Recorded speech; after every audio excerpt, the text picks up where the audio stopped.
900, apparently, have been dismissed. Around, I think, since the war, possibly. Nervous business. Oh, nervous. See, I tell you, there's only one worse job, being a debt collector in Glasgow. I'm a professional footballer who plays for money. I'm not ashamed that I've always said that. I've always been open about that. And I can earn a great deal more by playing football outside of Scotland than I could in Scotland. So that's why I play football outside of Scotland. But I'd still like to be player manager of Rangers one day. I'll settle for a manager. Todd Wallace, watch out. 2-1 to Celtic is how it ends, and Jock Stein receives the Winners' Cup. Celtic. The dramatic attractiveness of being a footballer is obvious. Less obvious are the attractions of being a manager. Yet a lot of people have tried to cross over from being a player to being another kind of working-class hero, the football manager. It can be a difficult crossing, covering as it does the distance between personality and character. And Danny McGrain. Passing by Everton and some good defence by Cowan, with Matt Busby stepping in. And here comes the man that they would have for Prime Minister, President and everything. And Matt Busby going first to Benfica. What a tremendous thing to do, to go straight to Benfica and now to his own club. Football is a trade, and I played with number 4 in my back. I was lucky that I found my true position right away. And those two have met many times before, Emlyn Hughes and Bill Shankly. And except for the most staunch. Doherty takes a free kick, and it's a goal from 60 yards. And Tommy Doherty, the manager who one or two people rather cruelly said was the most successful failure in football, has today proved them wrong. Tim McLean. If it is possible, I've my eyes on the referee, it's gone, that's it, the finish. United have done it for the first time in their history. And there is a man who totally transformed the face of football in this city. Goes to Matheson. Ferguson's there! It's a goal, my friend! Aberdeen have definitely won the championship. Jock Wallace, the manager of Rangers, with the goal. In any crowd, a football manager is really alone. In the course of every game, he endures involvement without participation. His career is at the mercy of a bouncing ball and the wayward talents of his team. Unlike the players, he can't convert his tension into energy. He has to find within himself the strength to absorb it.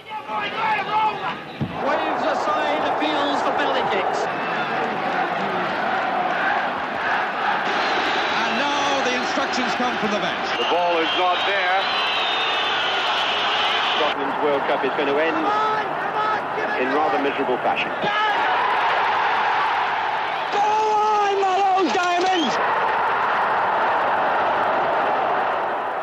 The pressures of modern football would seem strange to those involved in the quiet beginnings of the game. It started as an amateur sport, very much a gentleman's pastime. But its popularity brought money into the staidness of the picture. Professionalism made the coach and the manager central to the effectiveness of any team. The players found that the money brought with it a greater demand to submit to authority. The power of the managers grew until they often seemed to be running the game not so much for the players or even the fans as for themselves, like a legal mafia. It took a very long time for those who actually played the game to establish their importance in football. By the time the players were achieving star status, a new kind of manager was emerging to control them. Someone who didn't depend on an institution for his authority, but on his own force of character. Perhaps that's why 3 of the greatest of this new breed came from a mining community. There was nothing else except mines. You're lucky if you got a job. You're lucky if you got a job in the mines.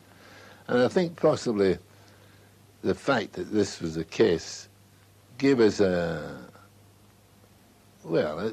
built us to the fact that we had to try and better ourselves, or try and create something, or do something.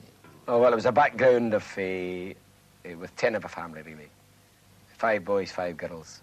And it was in a little mining village, Glenbuck, which most people in Scotland won't even know where it is. It's in the Ayrshire-Lanarkshire borders. And I would say that our upbringing was tough. Well, I was simple like everyone else, and for my mining family, the next step when you left school was to go into the pits. It was as simple and straightforward as that.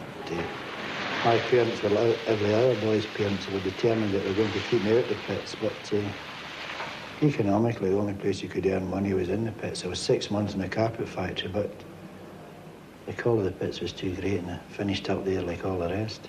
I think the experience of people in mining areas tends to peel away a lot of the nonsense that very often attaches itself to the attitudes of other characters in football, and especially managers. I think that in the case of men such as Bill Shankly, Matt Busby and Jock Stein, you have the common sense of the mining communities raised to the level of wisdom.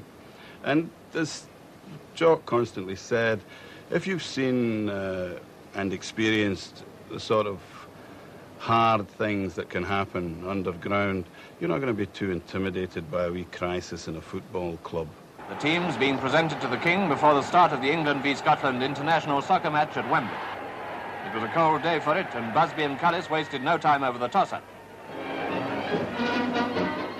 There are those who see success and failure in football as being largely a matter of luck, or at least of factors you can't control. The job of the football manager is to disprove that theory. After the war, with his own playing career over, Matt Busby came as manager to the derelict ground of Manchester United. He was determined to rebuild more than a stadium. I was always a believer in building your own team. And with the result that gradually I had Jimmy Murphy, my assistant manager, and we got together and we started getting boys from school, from college, girls at the right age.